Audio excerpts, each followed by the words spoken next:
Welcome, friends, to the Someone Gets Me podcast. I am your host, Dianne A, and I am so delighted that you're here. This podcast was created because I believe there is a visionary leader inside each one of us who is waiting to be seen. In each episode of Someone Gets Me, you will hear useful tips from successful visionaries who will share their stories about how being seen has allowed them to take their vision out into the world with action. Success on your own terms. It's Dianne here at Someone Gets Me with my new friend, Judy Kim Cage. And she is a really cool person. And we have so much fun talking that we had to finally say, okay, let's record the show. Judy has attained some success in areas of life that are a little bit different for gifted and neurodivergent people. It's not your common everyday thing. Judy is a stroke survivor and has beat many odds. And in addition to that, she has defined success in her own life in lots of different ways. So as a multi-potentialite and educated person, she has had to deal with challenges that most of us probably will never have to deal with. So what we're going to talk about today is how to define success on your own terms. As we all know, gifted and neurodivergent people, we define success differently than the norm often. So Judy is going to speak to that today and whatever else we come up with. So Judy, welcome to Someone Gets Me. Thank you so much for taking your time out of your busy day to be here with us. Thanks so much for having me. I'm so excited to have you here. And I have lots of things on my mind that I want to talk about. And the first thing I would like to talk about or ask you about is through all the things you've been through, which we'll get into the story in a minute, what would you say your current definition of success is? Like, you're successful in a lot of ways. So how would you define success in your own terms? I used to define success, I think, in the traditional way, gainfully employed, making a nice paycheck, and, happily married, having great friends is always the case. But now I think it is being able to feel as though I'm living my fullest and happiest, whatever that encompasses. And I know that means so many things. That could mean things from minute to minute experiences. Mm-hmm. But as long as I am living authentically and with joy, oh my gosh, that's all I need. Oh, that's really good. You're reminding me of when I learned a long time ago a definition of success. That is, success is when I learn something. And even if I've learned that I haven't learned anything, I'm still learning something. So no matter what, I'm successful.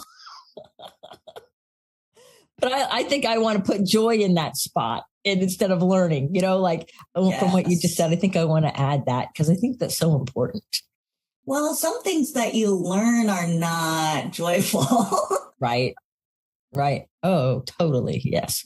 So give all of us a little bit of understanding of who you are, like where you were raised, what kind of, what the flavor of Judy Kim Cage's life. And then we'll get into what the things that have happened that have you really turn your story into a different kind of success.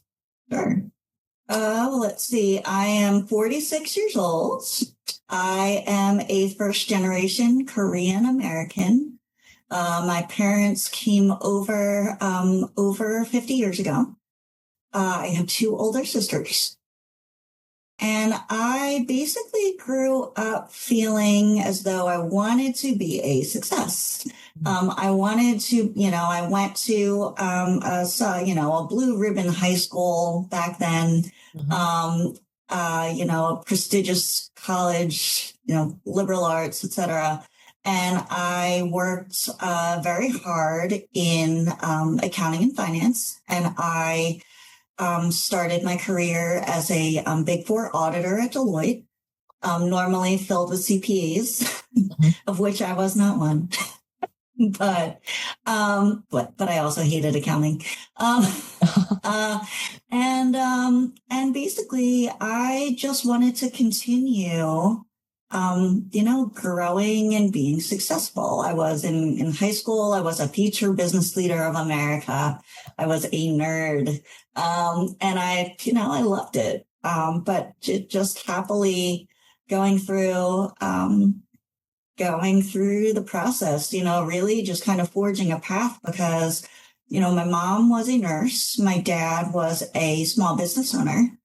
And they were forging their own path. They didn't have any guidance in terms of, how to be successful, how to deal with the government, how to deal with legal issues, et cetera.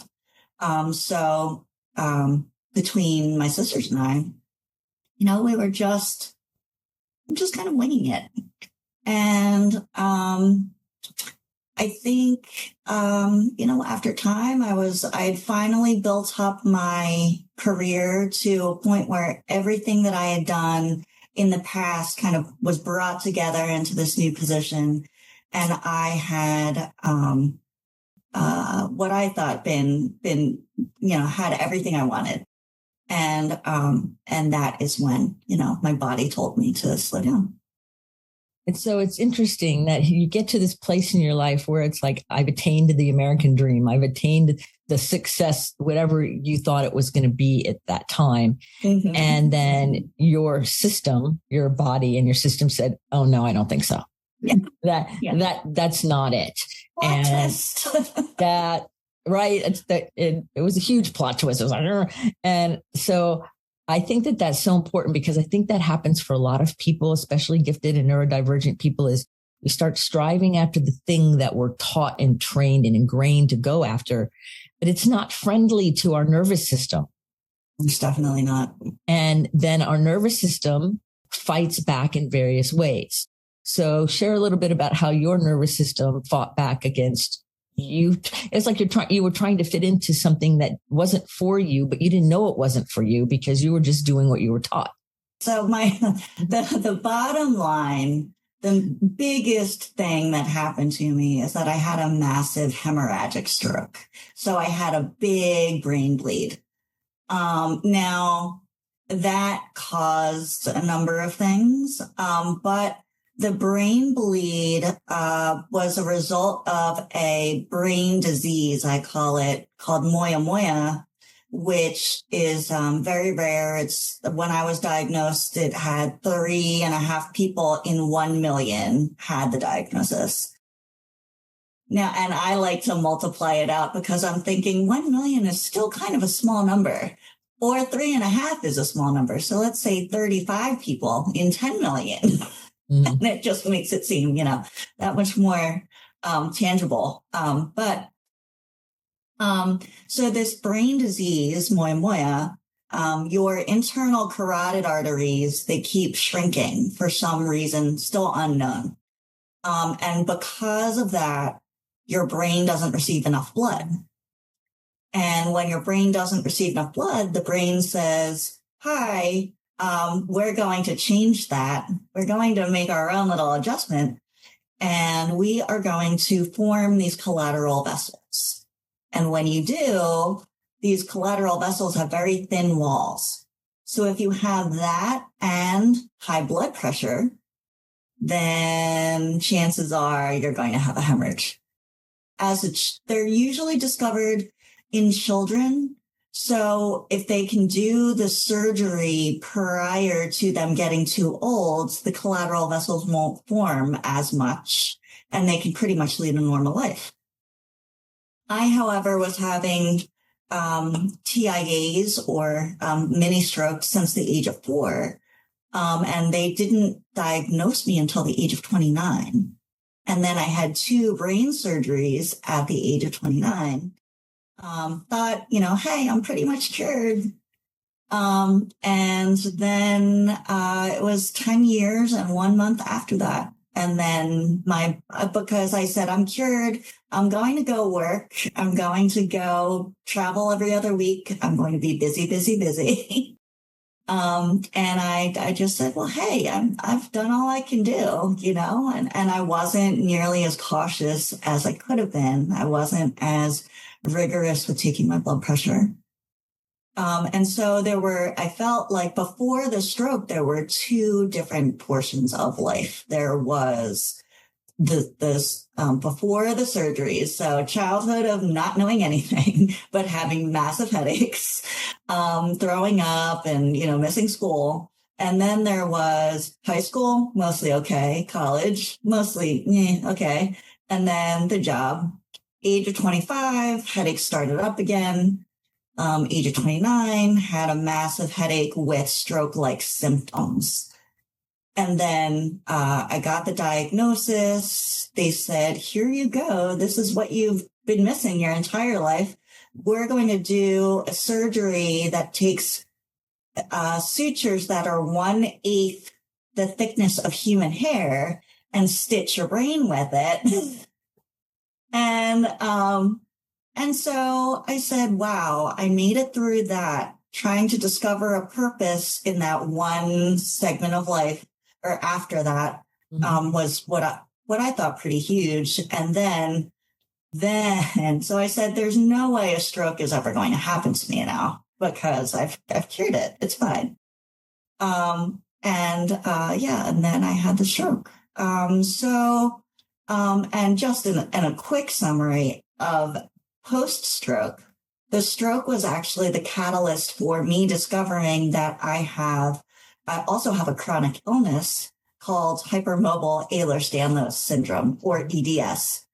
And it was the stroke that really kicked off these other symptoms, which I never knew I had. And I always just thought that was how things were. So without going too much into the EDS, which can create, dizziness, blood pooling, POTS, severe allergic reactions, etc. It was really the stroke that said, oh, hi, I'm going to introduce you to the rest of your body. Wow. Yes. Yeah. A lot of gifted neurodivergent people have EDS. It's common, more common, I think, across, the population, which is kind of interesting, I think.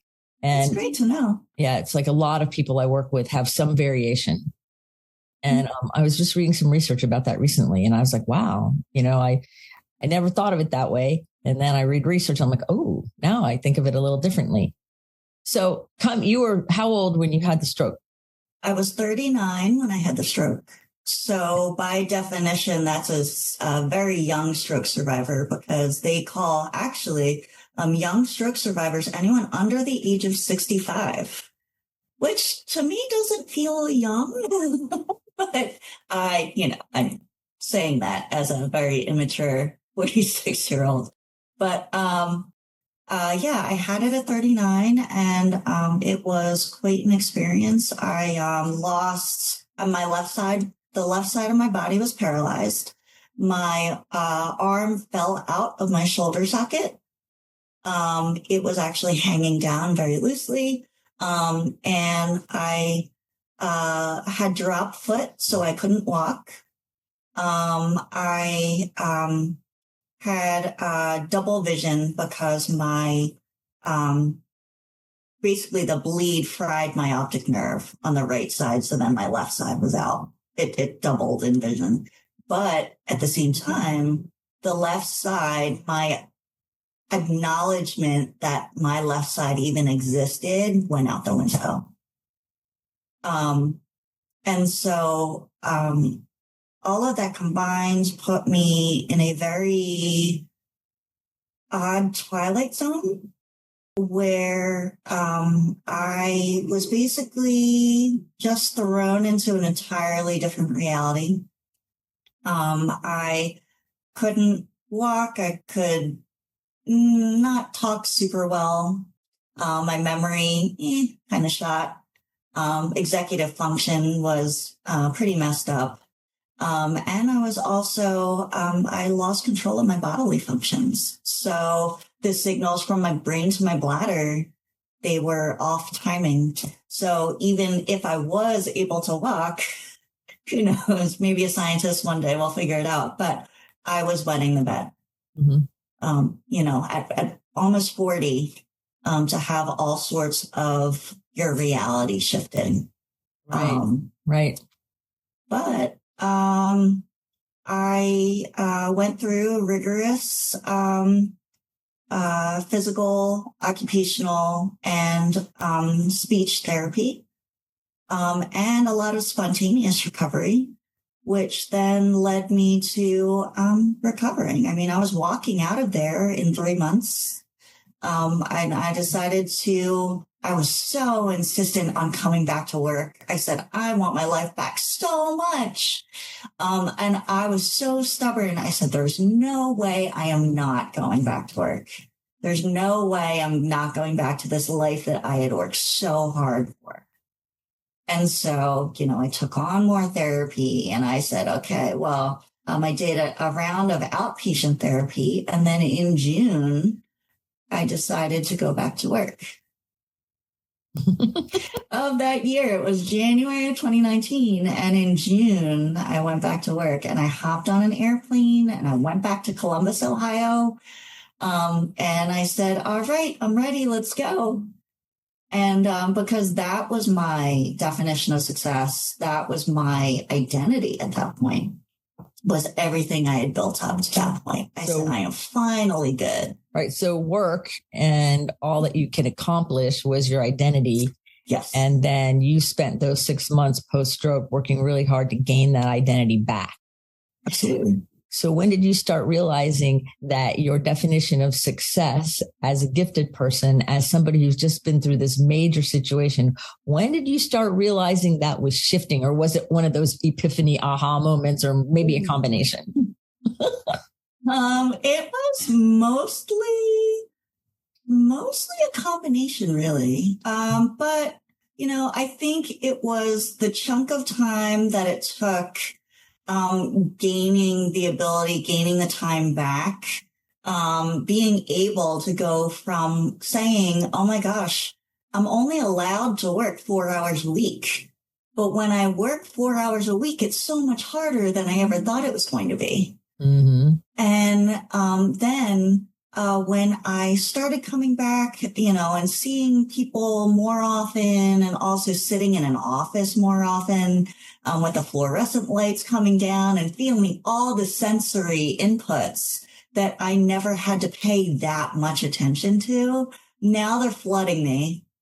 And the people's expectations, because I look so normal, speak so normally, walk pretty normally. Nobody can see that I have changes in my gait. People don't know the different adaptations that I have to make. They just expected that I was exactly the same as I was before I left. Mm. And that person before I left was smart, sharp, not to pat myself on the back, but it was. Well, you were, right.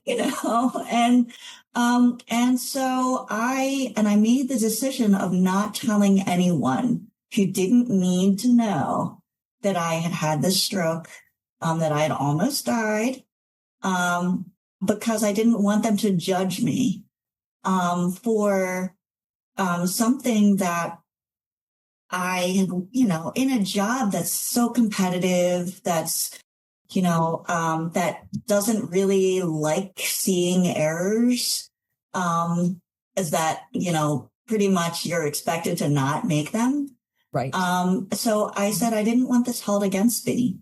And so I decided not to tell even, my colleagues that are that were in my group or right next to my group. And so I just said, I'm going to, just kind of soldier through it. And when I did that, and when I realized the differences and our ableist society, knowing that people just, people think you're exactly what you get. This is what you see. This is what you get. And I saw so many opportunities where that isn't the case. Right. When I'm walking along and I'm tired and my foot starts to drag and someone says to me, what's wrong with your shoe? Why is your shoe coming off? And I'm thinking, I had a stroke. Right. It's not, there's nothing wrong with my shoe. It's not that it's not tight on tight enough. Except my body's tired, and right now it's having a hard time with my foot in walking. Exactly. Yes. Exactly. And so there's this level of patience and, just understanding that, I mean, my mom is a nurse, so I had learned to be compassionate, and kind of caring from a young age, but to even consider what other people were going through, it is even tough for me too, I had our peer coordinator, at the hospital. She was in a wheelchair due to a car accident, many years ago, about 20 years ago. And I was telling her about how amazing it was that I could actually do these things now. I could put in my earrings. I could tie my shoes. I could stand up in the shower. Right. And I completely stuck my foot in my mouth because she couldn't stand up in the shower. She couldn't stand up. And meanwhile, I was talking on the phone with her at the time. I was definitely not thinking. But at the same time, she goes, and I said, "Oh my gosh, Sonia, I'm sorry." Right. Yeah. Again, it's difficult for so many people when you haven't been through it to not understand. But then how do you get people to understand without them going through it, nor would you ever wish this sort of thing upon anyone else. Right. So you wish you could give them the knowledge. So that's when we help with like awareness and empathy and compassion. And you can't really totally get there, but you can have a little bit of an understanding. Absolutely. So do you notice a shift in yourself from your awareness and maybe compassion for people with what could be considered like invisible challenges, invisible things happening, that we can't really see from before the stroke till now? Do you see that you respond to people differently? Absolutely. Mm-hmm. Yeah. I could be getting out of an elevator and somebody could be on crutches, even not even in a chair.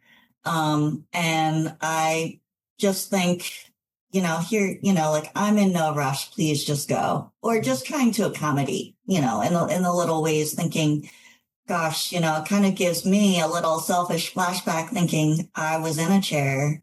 I, was given a cane.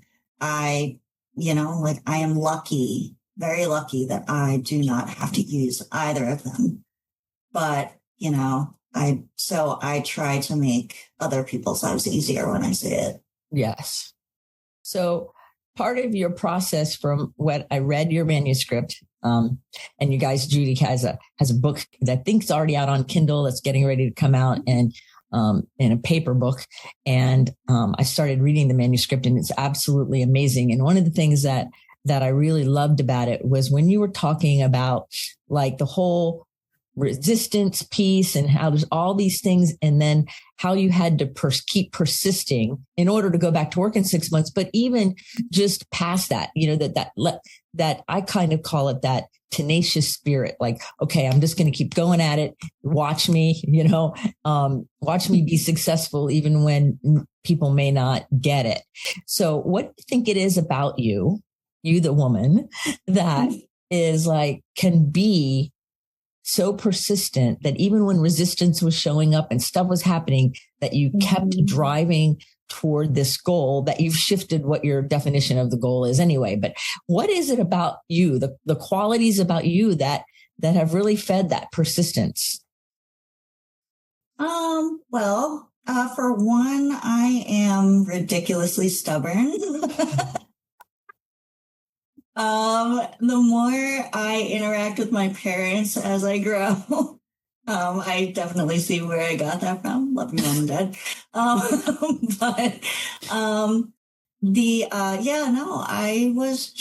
It was inconceivable to me that I just not go back. It was just something I clung to so hard. And that is what they call, kind of the definition of a super survivor is someone who, beats these medical odds, who also has gone through, a serious, disabling event, and comes back from it, who maintains a positive attitude and who just will not accept something that either they won't accept that they can't go back to their job or that they can't take care of their family like they were expected to take care of them. Right. And so I think your positive attitude and all the energy that's behind having a positive attitude. Yeah. I think that was probably a lot of that fire within that kept you going, because you, from the very first conversation I've had with you, I feel that. I can feel that positive, kind of uplifting, like I'm going after it, whatever the cool thing is, but in a lighthearted kind of, but yet serious way. It's a very interesting feeling. And so I can see you persisting when other people probably would look at you and go, what is she doing? And you're like, well, what do you mean? What am I doing? I'm going back to work. Like, I don't know why you're even asking me that ridiculous question. I could see the look on your face now. Like, that's like a dumb question. Of course I'm going back. Watch me, Oh, you say I can't. Oh, okay. Let me show you. Well, then. Let me show you how you're wrong on all these different levels very quickly. You did that, right? I did. Yeah. I did. And I knew it. I knew you did. when it comes to the positive attitude and just laughing through it, it was almost like, it was a coping mechanism in itself. Sure. How do you make it through without creating some sort of lightness? Because otherwise, the heaviness of it all would it could drown you. Right. Right. But yeah, it was funny to say, hey, my left hand wasn't working. And then I say, hey, evil twin. I call this my evil twin. Like, yeah, evil twin, high five. Right. I would say, yeah, you got your skills back. This is so great. And, just saying, like, isn't it funny? I'm in this rehabilitation center and I'm in here as a young woman with, very, like a lot of older people who can't walk, can't move, can't eat, can't, and that in itself was pretty heavy. And I wasn't making fun of them. My whole means I was not doing that. No. But just to say that, I could make fun of myself and I could say, oh my gosh, this boot that you're giving me to help with my drop foot is like the ugliest thing I've ever seen. Okay. You get something else. Does not go with my fashion statement. So we need to fix that problem, right? Or I'm like, yay, I'm potty trained now. All right. It's so amazing. And getting to laugh at that, I think definitely made things later. Oh, that's cool. So when did you realize that your definition of success had changed, that you'd rewired yourself into a new version? I call it kind of like an up leveling, like, because you're still successful in all the other ways that you were striving for before, but now there's like the joy and happiness comes first and the other things are secondary, if you will. So Absolutely. When did you realize that shift happened? Oh my gosh, Diane, when I used to say I resented all the lessons that I had to learn. I resented that I had to learn what everybody else had to learn because, gosh, didn't I get a pass of some sort? Because didn't I make it through this and learn a whole separate set of lessons just by going through this? And I realized that my perspective completely changed when I kept doing the work, and I kept, doing the therapy or finding different things like both, like mental and, different physical therapies. And I realized one day I was truly happy, very, very truly happy. And I said, wow, if I hadn't survived this and made it to the other side, I wouldn't have gotten to experience what that truly is like. Right. I wouldn't have had the chance. Right. And once I got to that level and I had started seeing beauty in everything, before this point. But once I did, my gosh, that was the light switch that went off. And I said, oh my gosh, like I can see joy in everything. I can see gratitude in everything. Even, when it's a little bit tough. But yeah, it's, the air in your lungs, like they say. Right. Yeah. That is wonderful. It's, to me, it was like you got to experience the falling off of the heaviness. And then that joy is what was there. And it was just so pure that you couldn't miss it. Yeah. And how beautiful is that? This is my dog, Allie, by the way. She came in to see you because she only comes in here when there's a really nice voice or nice energy. Oh, so she's here with us. Nice, I hope sweetie. You don't mind. She's my little baby. Yeah. Not at all. Mine is actually right back there behind the screen. Yes. He's demanding mom's attention. Of course, because that's what they want. They want to be part of. Well, I think that's really amazing because, it's like I always say that we know when we're in the right direction, if you will, when there's a conspicuous absence of whatever was binding or holding us back. And you just described that really beautifully. And I think that's really, really fun. So what inspired you to write this book? And what do you hope to do with the book? Like what impact would you like to see the book have out here in the world? I mean, your story is very compelling. I love talking to you and listening to like how you've lived through everything. But what do you hope to see happen? Well, the full inspiration for it was that in terms of survival studies for hemorrhagic strokes, there really are not many out there. There was one it's probably still like 20 years old, that says you have a 26.7% chance of living or surviving after 5 years. Now, survival rate studies are their own thing, right? A 5-year mark is somewhat arbitrary because that's when they can kind of cut off study subjects are still going to respond to you after 5 years, et cetera. But I was living through, I was writing a blog for my own edification, just to work through feelings. I didn't really have, anybody else I could talk to, who understood, except for my therapists. And I had started doing peer mentoring, and I was, getting stories from these other patients or getting stories from people who were experiencing their very first cognitive issues, whether they were saying, oh, it's due to age, or, oh, what's going on? Why am I starting to have like tinnitus or, just a crappy memory? And they're saying, we have some white matter on our MRI. What do we do? Who do we go see?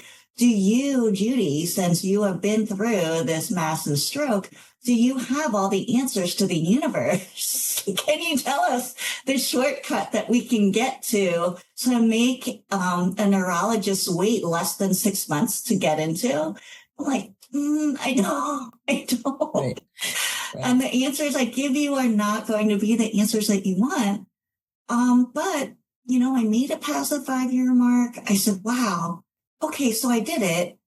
I made it. And I'm encountering all of these people who have these questions and had similar questions or thoughts or despair even, or maybe not despair, maybe toxic positivity that they received. Right. And I just wanted to give them a dose of reality without them having to, find somebody who had it. They could, find my book, hopefully, and then read about that experience and hear about it in such an honest way that they know that, gosh, the worst could happen, or pretty bad. I won't say the worst. Right. Now I say the stroke is probably one of the best things that's happened to me. But yeah, I just wanted to, give people, I guess, fodder for understanding that, you can get through the hard things, or you can see things in a different light. Right. It's like you can get through the hard things. And like you said, you can look at it at now and say it was this really great thing that happened, though you didn't think that when it was going on necessarily. Definitely. And how our perspective changes when we're open and positive and we look for where the value is, or the good, capital G good, like spiritual kind of good, is in situations. And I think that's really powerful. So you wrote this book, and is the people that you would like to have read the book, or that you're thinking of when you were writing it, are people who are actually surviving similar things and their loved ones, right? Yes. They're caretakers and the survivors. Yep.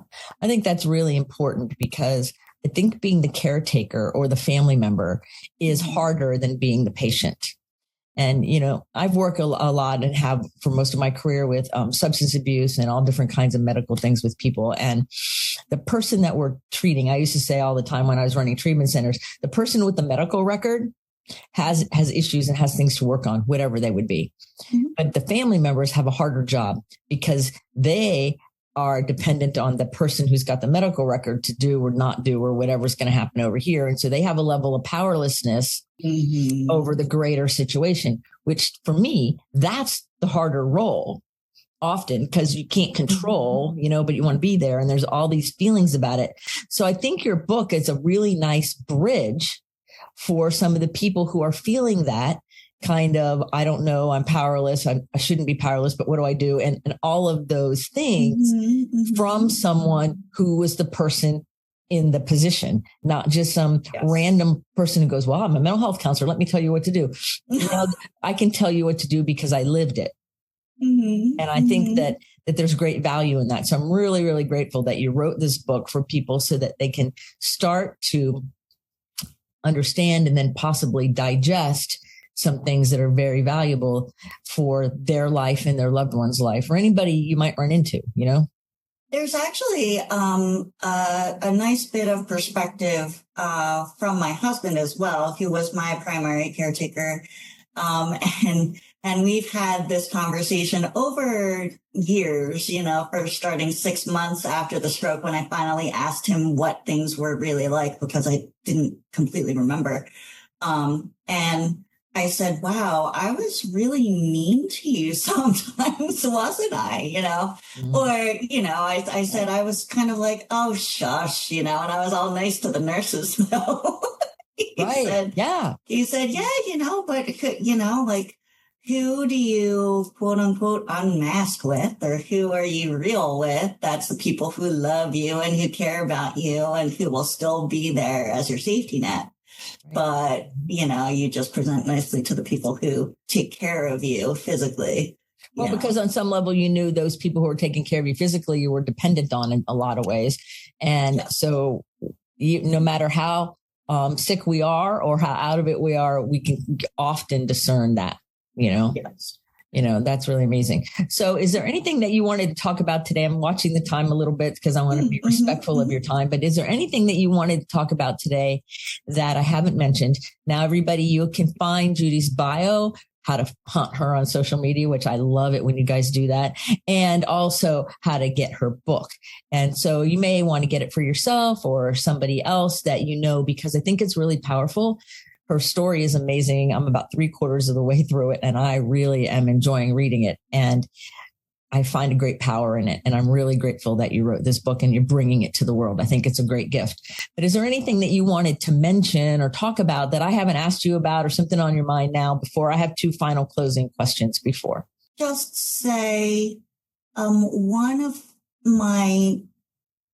the simplest messages is just that if you could try to live your life with joy and with a different perspective without having to go through this, there are ways to do that. It takes a lot of work. It takes a lot of changes in perspective, but I do think it is possible. And I would be so thrilled for anyone who could do that. Oh, I love that. It's like, let's quit ignoring all the signs. Let's quit staying on this railroad. I'm getting goosebumps. This railroad to a destination that we were almost brainwashed and indoctrinated into thinking is it, and that's not it. And you don't have to be debilitated or go through a major incident in order to get it. You could make some different choices along the way. That doesn't mean you don't have life obstacles and challenges, because we all do. Of course. But you don't have to bring yourself to the brink of death. Yeah, that's a really powerful message. I love it. So I have two questions that I always love to ask people, especially people who have lots of experience in the world like you do, because they're just fun. So the first question is, what's the most memorable food you've ever eaten? Oh, you mean ever? Yeah, ever. Okay. Ever. I was on a business trip to Japan, and we were at this sushi restaurant it was almost like secret. It was like in a basement. And there was this big sumo guy with knives that were so sharp that if you just touched the fish, they would split open. And he said, there were, various things that we were given, but he says, what will you not eat? And I said, well, I don't think I would enjoy snake. And he said, okay, then. But he made it seem as though that was actually somewhere on the menu. Mm-hmm. And I said, that skin, that looks kind of suspect. It looks a little shiny on what's going on here. And so anyway, I would like to think that I was not given snake. But I guess it's probably the most interesting thing at the time that I had eaten was probably, sea urchin, which is a lot more common now, but it was basically like a bowl of lard. Mm-hmm. At the time. And that was probably the most amazing meal, of an interesting meal of my life. But yeah. Oh, that's really cool. I love that. I love that. And so the final question of the show is, if we were going to put a billboard up for the entire world to see with Judy Kim Cage's quote on it, your name on the billboard for everyone to see, what would that quote be? Get unstuck. Ooh, I love it. Yeah. Yes. That is genius. I love it. I love it. Well, everyone, I hope you have loved this episode as I have loved talking to Judy. It's amazing, as you can hear and see if you're watching us on YouTube. But definitely follow her on social media, get the book, and understand that there's great value in all of these things. And I'm so grateful, Judy, that you came here to meet with me today on Someone Gets Me and inspire people all over the world. So thank you so much for being here. Thank you, Diane. So remember, everybody, put your face to the sun so the shadows fall behind you, because you are a rock star. You're here on purpose with a mighty purpose. So go out there and let your light shine. And as Judy says, get unstuck.